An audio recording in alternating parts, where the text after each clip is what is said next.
Lights out. That's right. Fight me like a man. Only on the BetQL network. You know the rules. I want a good, clean fight. When I tell you to break, I want you to step back up my command and break. Now go back to the corner and come out fighting at the bell. Welcome back into the show.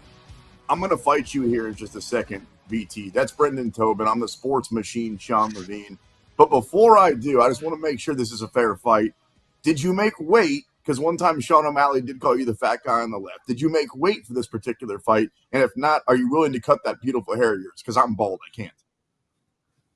I made weight. I'm good to go, dude. Not dehydrated. Right. I'm on point. All right, here we go then. Rose Namajunas also made weight in her fight tonight, main event versus Tracy Cortez. Rose is the favorite. You're going to fight me if I say Rose versus Joanna Jędrzejczyk is the best and most intense women's rivalry in the history of combat sports. You going to fight me? Yeah. I don't think it's the most intense. I would say most intense, probably Miesha Tate, Ronda Rousey. That was a really intense rivalry. Those two hated each other's guts. Still probably do. I think that is more heated and still probably bitter as to where it was. So, no, I do not go Joanna and Rose. Yeah, but I don't give Ronda credit for holding on to a grudge. If anything, I love that Joanna Jędrzejczyk said that she was, remember we brought her on the show and she was like, yeah, I would train with Rose. I'm cool with Rose. After telling her that I was the boogie woman and making her say the Lord's Prayer. I kind of love when rivals turn into friends afterwards. So you can save your Tate versus Ronda. But it was a more, but hold on. But yeah. The only thing that comes to mind really with that, because here's the thing, and I know you love you some Joanna, but really the only thing that makes it a grudge is that Joanna was a sore loser. Like that's it. Like she couldn't accept the fact that she lost to this woman, and then she lost to her worse. You know, like the Ronda and Miesha Tate build up had not only, you know, the fight leading into it, then they fought, then they had the Ultimate Fighter, they had a whole reality show. Her boyfriend, we got into it. Like that was a blood feud there for some years going into that one. If my girl JJ was a sore loser after the first, and she was, what do you call Ronda Rousey? How would you quantify how she's handled losing? She didn't lose to Miesha Tate. You're going off to a different subject. If you want to say overall who is a sore loser, we can say Ronda Rousey. But you asked what was the most intense rivalry. I win this round. Move on to the next topic, please. 10-9 you. I'll give you that one. Mike Tyson and Tyson Fury, two of the best heavyweight fighters of all time. I was ranking them the other night when I couldn't sleep, and I got these guys pretty much right next to each other, like both borderline top 5, top 6 heavyweights of all time. You going to fight me? No, I'm not going to fight you. And I think that, you know, it's so interesting because it feels like Mike Tyson's still the most relevant heavyweight, even at this age and not having a title in 30 years. That's why people care about this poor old man having to go fight Jake Paul with pillow gloves. But Tyson Fury was the head of a resurgence at the heavyweight division. You know, for many years taking the belt from Klitschko and then stepping away, and then Klitschko versus AJ and that whole rivalry with Deontay Wilder. Yeah, I think he's going to probably be known as the best from this era. I mean, I know Usyk's got the wins over AJ and Tyson Fury, but I just feel like that Tyson Fury rise from the dead against Deontay Wilder is going to be one of the more iconic moments. And so, you know, I do think that you're right that they are both borderline. Who's got a better resume? Probably Tyson Fury, but I just think relevance-wise, nobody's bigger than Mike Tyson. And Tyson Fury doesn't have as many knockouts or as scary of knockouts as Mike Tyson did, but I would say that the fighters in the era of Mike Tyson weren't quite as great as what's lined up against Tyson Fury in the last handful of years. Deontay Wilder is a borderline, top 5 all-time heavyweight also. You think about, again, a guy like Usyk. I mean, he's fought the guys now in the last few years.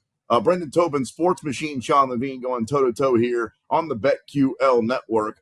Also, with Mike Tyson, why do you put one foot in the grave for that guy? Like you just said that they're making him fight. They're not making him fight. He's going to make a lot of money. A lot of people are going to watch. And yes, he's old, but he clearly wants to fight Jake Paul. They're not making him fight. You sound like they're wheeling him out of the old age home and they're going, all right, dude, put your gloves on and put your mouthpiece in. That's not what's happening. Then why is there still a fight? Like he already has shown himself having medical ulcers, that he is not fit to fight. You have to do this with pillow gloves. You have to do this with shortened rounds. You have to show his training videos with jump cuts just to get a good 15 seconds. It's spinal. Stupid. No, it's not stupid. It's spinal. He shouldn't be fighting. It's dumb. I'm going to eat your children. Brendan Tobin, Sports Machine, Sean Levine here on the BetQL network. It looks like Ryan Garcia is going to be out of boxing for a while. You're going to fight me if I say I would love to see what he could do in MMA. We know how fast his hands are. He's still young enough to learn the sport. I'm not sure that he, maybe he comes in and he looks more like CM Punk than anybody else, but I'd like to see it. You're going to fight me? Yeah, this is right up there with the Tyson people who want to see the old man. You want to see him in MMA? Why? First of all, I love the. No, I'm not a hater, and I want to just let's put this forth, okay? He's banned by the Athletic Commission. He's not banned by boxing. He's not going to get a license to fight MMA. So there's not some loophole that lets him go fight UFC. That's not how it works, dude. Second of all, he would be terrible at MMA. What are we talking about? He's going to get his head kicked off. Fine. I'm fine with that. I just like the antics. I think he would fit. I don't care if he gets beat up. In fact, I kind of hope that he does. And I think if there's anything he doesn't need, it's antics. I think what he needs is help. That's what he needs. He needs time away from spotlight, not more freak show. The less freak show for Ryan Garcia. So to clarify, he can't fight at all. He can't box. He can't crossover sport. He can't talk Dana White into letting him fight a boxing match with part MMA rules against Sean O'Malley. You're telling me they got him by the sack? He's suspended by the New York State Athletic Commission. Typically, other state athletic commissions, whoever you go get your license with, will go by the book. Now, maybe there'll be some kooky one like Mississippi or something where they first allowed bare knuckle fighting. That's back. Go back to Mike Tyson. You remember Mike Tyson? Remember him fighting Lennox Lewis? Remember where it had to be? Memphis, because they had to go find a place that would actually regulate the fight. So I suppose, but any place that they would actually put the fight, no, they're not gonna sanction him. You're beating me up today, dude. Alex Pereira says that he's looking at a December return. He has no problem fighting Magomed Ankalaev. If he does, Ankalaev is going to get knocked out probably in the first round like everybody else. You going to fight me? I mean, we had Andrew Gomez on. He makes a good point that we haven't really seen him against the grapplers. Not that that's really Magomed Ankalaev's bread and butter, even though he is Dagestani. I mean, he is more of that distant striker. He's had some vicious KOs, but not really on this rise to contendership. It's you've been looking for it a little bit more. So I do think the guy has talent. I don't think he's incapable of beating Pereira, but there is something right now, dude, with Poatan.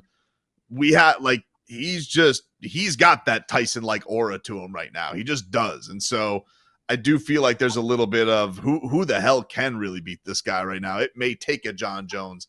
Even your boy Aspinall might be in trouble against him. I mean, right now he just feels like the unbreakable wall. Uh-oh, dog's barking. Now we're looking at the underdog tonight. Any underdogs that you like? You think maybe Drew Dober and that jaw goes down? I love Drew Dober. I think I'm actually going to try to get parlayed tonight on that Drew Dober and Rose Namajunas at plus 220 on that parlay at BetMGM. All right, back to the You Gonna Fight Me here on the BetQL network.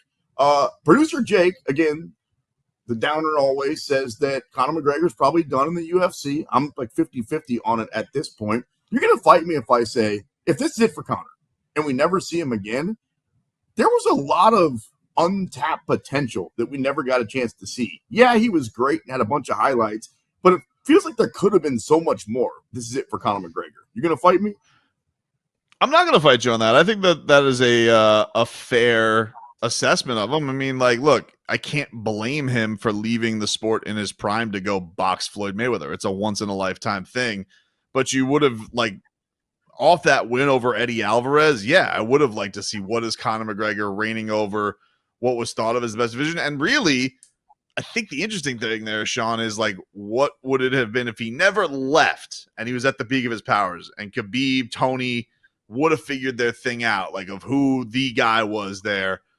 Then what happens? Like, then do we get like these crazy matchups in their prime? Conor McGregor, not distracted, not fat cat against Khabib Nurmagomedov.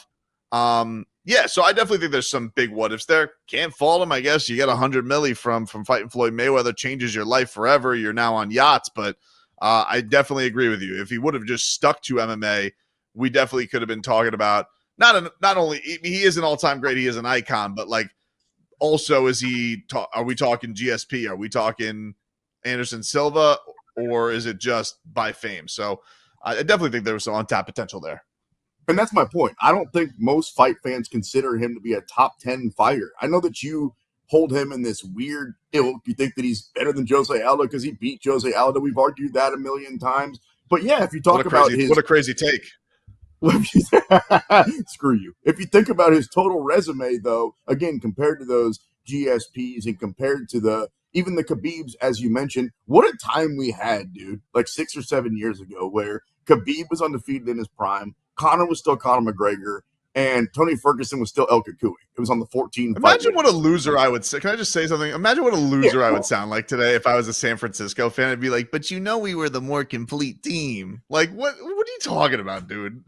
I mean, it's like the only dismissive, dominant knockout ever dismissed in MMA history. Is like, but what if it was a real fight? What if he didn't get knocked out? What would Jose Aldo have done? It's like, well, what? Did you just take a knock at the Chiefs? Did I upset you? Did I get under your skin? I didn't take a knock at the Chiefs. I said, imagine if you were doing this from Tobin from San Francisco, and you're like, hey, yeah, the Chiefs won, but who was the more well-rounded roster? I mean, we know. I was like, what? You would laugh me off the show. Well, the Tobin from San Francisco's got to be a more likable guy than the Tobin from South Beach. That guy's brutal. All right, you're going to fight me here on the BetQL network. The Octagon is back in Denver, Colorado tonight. Found its way back to the Rockies. Obviously, when you think about fights in Denver, you go back to UFC 1. You go back more recently to Yair's walk-off against the Korean Zombie. Ooh. You're going to fight me if I say that's my favorite last-second win. If you talk about walk-off wins or fights that you thought were over with, that's got to be the best one. You're going to fight me? Dude, I wouldn't have fought you if we did this up until 4 months ago, but I think that Max Holloway took them all. I think that he's I think that you had the answer, and then Max Holloway's just like, no, this is the answer now. Like, that was one of the coolest moments of all time. Yeah, it's funny how I talk about fighting for a living, and I prepared this show, and that one completely slipped my mind. Only the greatest walk-off on the biggest card of all time. Yeah, you're right. That has to be it. Putting Gaethje out like that, pointing to the middle of the octagon. I mean, goosies galore. I'll give that one to you. All right, so if we're talking about fights that ended at the end, how about fights that end at the beginning? I don't know if you saw this last night in BKFC. There was a 6-second knockoff. You're going to fight me if I say my favorite flash knockout of all time is not Conor McGregor versus Jose Aldo. It's actually your boy Jorge Masvidal running across the cage and putting that knee in the face of Ben Askren. You gonna fight me? Nah, I mean that's iconic. I will say though, I was in the building for the BKFC record. My guy Yuli Diaz, Yuli the Monster, he knocked somebody out in BKFC 3 seconds. One of the things I do like, they toe the line, they have to fight in the middle of the octagon, and it was literally bing, bing, boom, put the guy out immediately. It was crazy, dude. It was one of the craziest things I've ever been to. Bing, bing, boom, he says. The Monster, by the way, is just a great nickname. Sean O'Malley got the ESPY for Best UFC Fighter this year. I don't know. No problem with O'Malley getting it, but I think that Pereira, Islam, both more deserving. You going to fight me? Quick. Not going to fight you. All right, good. We'll give that fight to me, but it was a close one. Thanks for coming, man. You came in good shape. I appreciate that. But once again, you go down. All right, coming up on the other side, speaking of fighters up and down, what a first half it's been in the UFC. some champions we didn't expect, some that I don't see going anywhere for a while. Coming up next, it's your UFC mid-year in review. We look back on some of the best fights, and the current champions certainly will bring up that Max Holloway-Justin Gaethje fight again, you would think. It is Brendan Tobin and the Sports Machine, Sean Levine, having some fun with you on a Saturday night right here on the BetQL Network.